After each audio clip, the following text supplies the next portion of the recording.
It's Happy Birthday Adventist Church.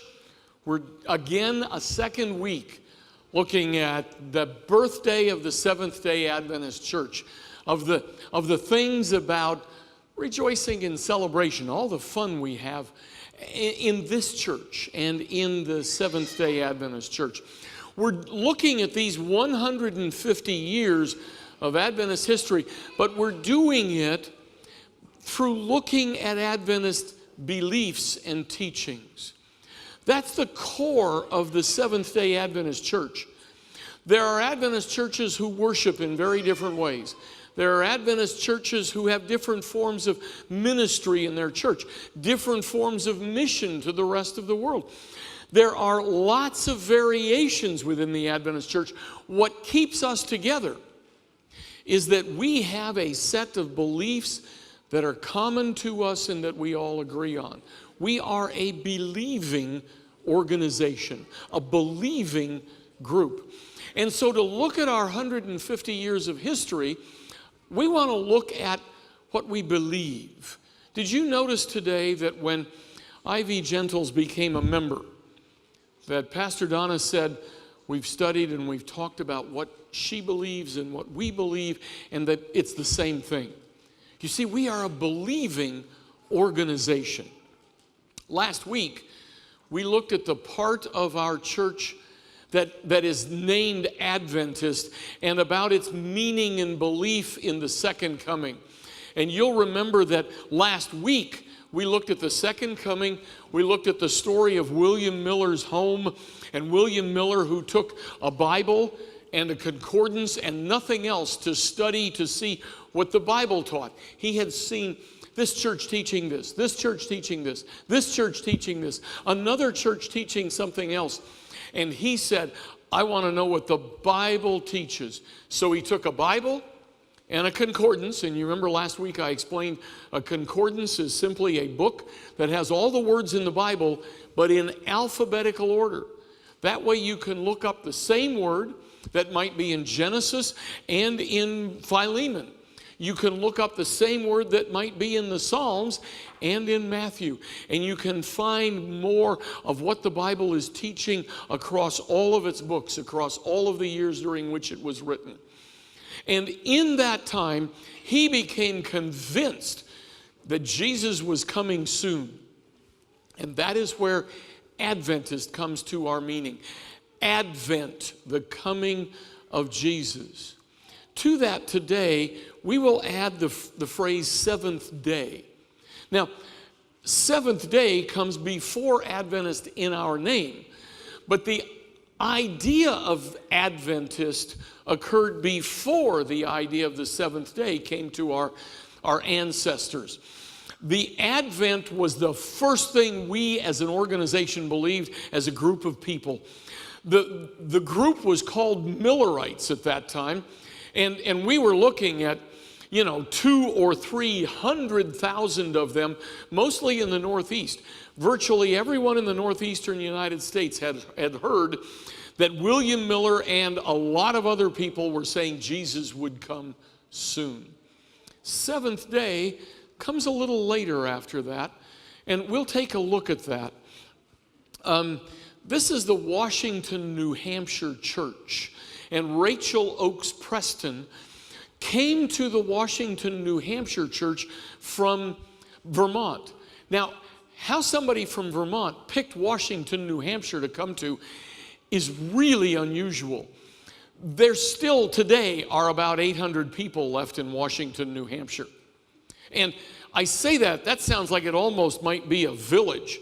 But in fact, the majority of them live outside of what you and I would think of as a town. I've been to Washington, New Hampshire. There are maybe 20 homes in Washington, New Hampshire. Incidentally, Holly Cooley's father has been the pastor of the Washington, New Hampshire church.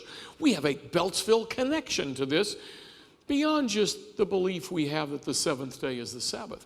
Rachel Oakes Preston came to this little church, and the little church is actually outside of, it's about 1.5 miles outside of this small town you could drive through without noticing. But she came to that church and she said the seventh day is the Sabbath. And she taught the church this probably somewhere in 1843. But they were so focused and so caught up on the fact that Jesus was coming again really soon, they didn't pay much attention to this new teaching of there's a day of worship you should consider other than Sunday. And it was kind of gone. And then we came to 1844. And you know, all the charts were there and all the calculations had been recalculated. And William Miller was certain Jesus was coming somewhere between 1843 and the spring of 1844. Well, the spring of 1844 passed and Jesus didn't come back. There was people still left here. And folks said, what's wrong? And they went back to check the calculations and relook at what the Bible would teach and came to a belief that October 22 would be the day Jesus came back. October 22, that day, happened to be the Day of Atonement in the Jewish history. And the Millerite believers came to accept that the Day of Atonement, the Judgment Day, would be the day that Jesus came back and judged this world. That was their belief. Well, as you know, October 22 came, and October 22 turned into October 23, because we're still here today. The world did not end on October 23 or October 22. And the Millerites were deeply discouraged. In fact, that day is called the Great Disappointment. And probably 99 out of every 100 Millerites gave up. Some of them started looking, thinking we must have the wrong day. But one of them was a guy named Hiram Edson, and he was walking across a field like this where the crops had not been harvested. Why would you bother to dig up the potatoes if Jesus was coming? Why would you bother to gather in the pumpkins if Jesus is coming? And he was walking across that field toward the barn that is there in the picture. When he looked up towards heaven instead of casting his eyes down to the ground, and he saw what he thought was a picture of Jesus leaving the holy place of a sanctuary and moving into the most holy place. Now the Millerites, as I told you last week, in Daniel 8:14 had seen this verse that said, unto 2,300 days or years, then the sanctuary shall be cleansed. And they had said the sanctuary was the earth. The cleansing meant Jesus was coming. He was going to judge people, destroy all the wicked, take the righteous home to heaven with him. And what Hiram Edson said was, I think that means there's a sanctuary in heaven, and the cleansing of the sanctuary is that sanctuary. It's later to come to this earth. He started spreading that message around, and a guy named Joseph Bates picked that up. Now, Joseph Bates also had been discouraged and disappointed, and he'd actually gone up to Washington, New Hampshire, where he heard there were these people who were discussing the idea that the seventh day of the week should be the Sabbath, not the first day of the week. That Saturday would be a day of worship, not Sunday. And he spent a bunch of time up there, learned about that, came back towards his home in New Bedford, Massachusetts, and as time went by said, I think we ought to talk about this. And he organized something called the Sabbath Conferences of 1848. Now, this is before the days of CNN and Fox News and Twitter and all the instant information we transmit around. So it took 4 years from 1844 to 1848. But the Adventist ancestors, the people who were the folks creating our church and our belief, did exactly what William Miller did. They took a Bible and a concordance and said, what does the Bible say about this? And I think you have one of the great understandings of the heritage of the Adventist church.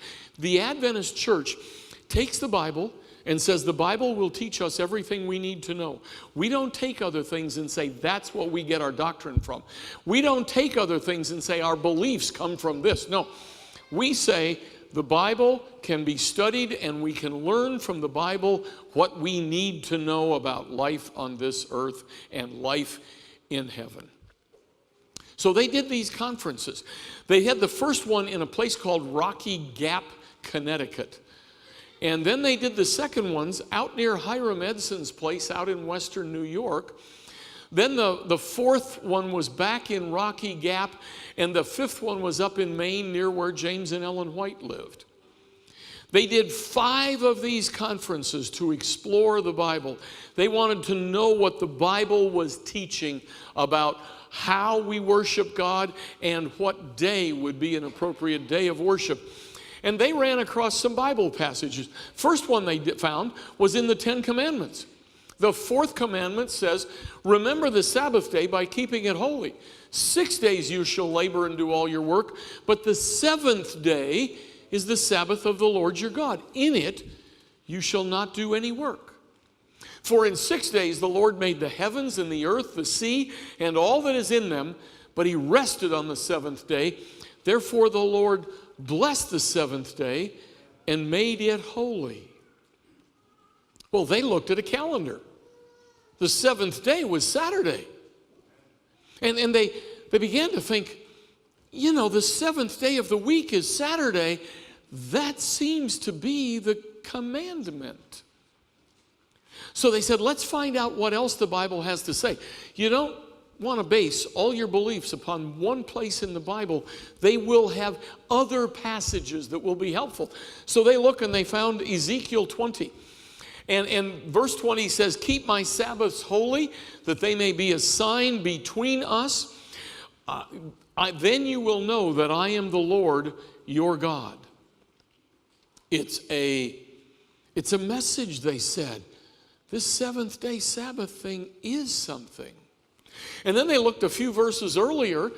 Also, I gave them my Sabbaths as a sign between us, so that they would know that I am the Lord that made them holy. Then they went back to Exodus, and they found the story of manna. You remember manna is what the Israelites ate through that 40 years of wandering in the wilderness. And Moses says to them, today is a Sabbath to the Lord. You will not find any of it, the manna, on the ground today. 6 days you are to gather it, but on the 7th day, the Sabbath, there will not be any. The command is don't work, not even work picking up the free food that's on the ground. And they began to think that the Sabbath day has validity. It's in multiple places around the Bible.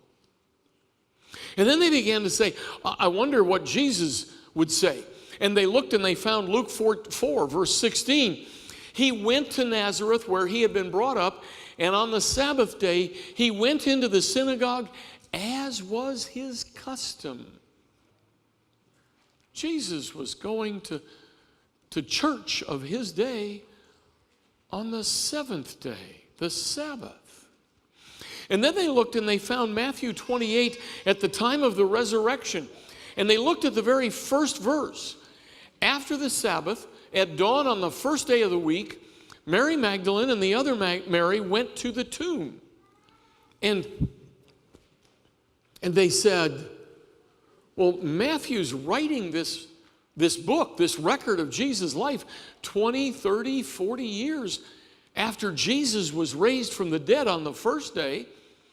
And it's at a time that lots of churches teach everybody was keeping Sunday, but Matthew doesn't say a word about it. Maybe there's something to this. And then they went back and looked in Genesis 2. And they found by the 7th day, God had finished the work he had been doing. So on the 7th day, he rested from all his work. And God blessed the 7th day and made it holy, because on it he rested from all the work of creating that he had done. You see, they're saying, so the 7th day was part of the creation week. God created a day of rest and worship at creation. I wonder, they said, how long is it going to last? And they ended up in Isaiah 66. And this is a description of heaven restored. As the new heavens and the new earth that I make will endure before me, declares the Lord, so will your name and your descendants endure. From one new moon to another, and from one Sabbath to another, all mankind will come and bow down before me, says the Lord. And this group of believers in the Sabbath conferences, they said it started at creation, it continues through the new earth, it continues in heaven. There's no record of it ever changing. They began to believe the seventh day is the Sabbath. They now had two things they believed. You see, they hadn't given up. Jesus is coming again, and it will be soon. But the seventh day is the Sabbath as well. Those Sabbath conferences of 1848 revitalized the very few believers there still were. We're talking a group numbered in the dozens, maybe 100 to 200, that had not given up their faith in these 4 years since that great disappointment.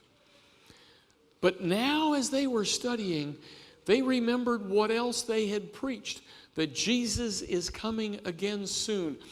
And they found a refocus on the three angels' messages. Those messages are in Revelation 14, and I'd like you to open a Bible there. Either the Bible you brought with you to church today or the one that's in the hymnal rack in front of you. Pick it out. We're going to spend a few minutes looking at those verses, because these were the verses that had been kind of heart and soul of the Millerite movement. And now, as this very small group of believers says the seventh day is the Sabbath, they also are saying, let's look at Revelation 14 and look at verses 6 through 12, those three angels' messages, and let's see what we may find. Now, the first angel's message is in Revelation 14, verses 6 and 7. Follow along as I read it. Then I saw another angel flying in midair, and he had the eternal gospel to proclaim to those who live on the earth, to every nation, tribe, language, and people. Verse 7, he said in a loud voice, fear God and give him glory, because the hour of his judgment has come. Worship him who made the heavens, the earth, the sea, and the springs of water. Worship him who created. They said, he's coming soon, and we should worship the one who created. This Advent and this seventh day are together there in that first angel's message. Now, they'd been preaching that all the way back to when, remember last week I told you William Miller finally found the courage to preach in 1831. From that point on, this had been a central verse. And they said, but now we understand it differently, more completely. There is a worship aspect to this message, not just a judgment aspect of this message. And then they looked at the second angel's message. Now, it's only one verse long, but it's the next verse, verse 8. A second angel followed and said, fallen is Babylon the Great, which made all nations drink the maddening wine of her adulteries. And this group of believers, this small little group, remembered that back in 1842 and 1843, they had been kind of laughed out of the churches they had been part of, because those churches didn't accept the idea that Jesus was coming soon. And the Millerite movement people had been encouraged to stay in their churches until the churches began actively deriding the idea that Jesus was coming again. And they had used this verse to say, come out of those churches. Now these few believers are saying, worshiping on Saturday, not Sunday, would be impossible in the churches we used to belong to. No wonder we were supposed to come out of them. And then they got to the third angel's message. It's the next 4 verses here, verses 9 through 12. But the Millerites had not preached much about this passage. It was almost as if they didn't understand it, so they didn't say much about it. And the small group of believers at those Sabbath conferences in 1848 began to study this with a renewed interest. If these 3 angels are presented together in Revelation, they must have a message together. So read this third angel's message. Read along with me as I read it aloud.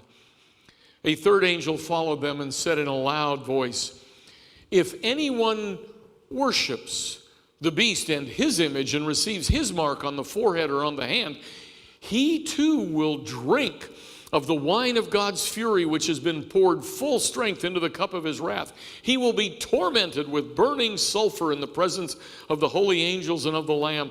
And the smoke of their torment rises forever and ever. There is no rest, day or night, for those who worship the beast and his image, or for anyone who receives the mark of his name." And this group said, worship. Worship figures into this third angel's message. And it's worshiping a beast or worshiping the God of heaven. And they began to realize that there was a connection between the Sabbath and the second coming. And then they read verse 12. You see, verses 9 through 11, that's mean, vicious, nasty stuff. You're going to get beat up. There's going to be sulfur poured down on you. You're never going to have any rest. What terrible, awful things. And then the third angel has a message of hope. This calls for the patient endurance on the part of the saints who obey God's commandments and remain faithful to Jesus.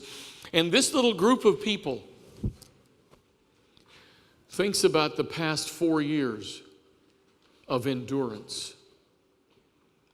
They had this horrible disappointment. Jesus didn't come. And they looked like idiots in the eyes of everybody around them. But they had patiently endured.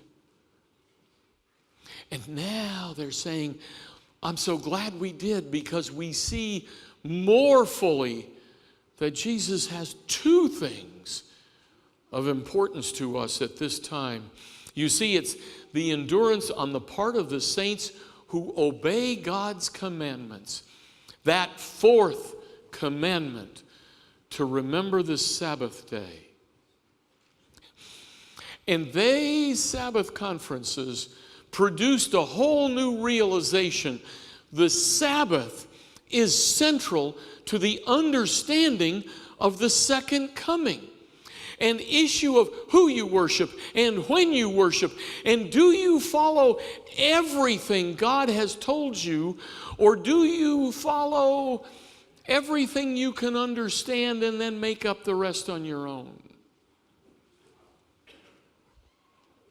And this was an audacious, bodacious group of people, I told you last week. And the audaciousness was not just about how this small band thought the whole world was theirs. It was also about their willingness to do whatever God asked. Last week, you'll remember, we looked at who is coming matters. You remember William Miller had his charts, and he'd had his calculations, and he'd had his prophecies, and he'd read his Bible, and he'd studied his Bible. But when it was all done and he was sure Jesus was coming in about 25 years, he decided he'd better recheck all that stuff because he didn't want to look like a fool. And in the rechecking, you remember he said, I met in Jesus a friend as I restudied the scriptures. Who is coming matters. When William Miller realized it was Jesus coming, He said, I want to proclaim Jesus, and he got the courage to go out and begin to preach. It was Jesus that made the difference. Now, as this group of believers gets together, they realize when we worship matters.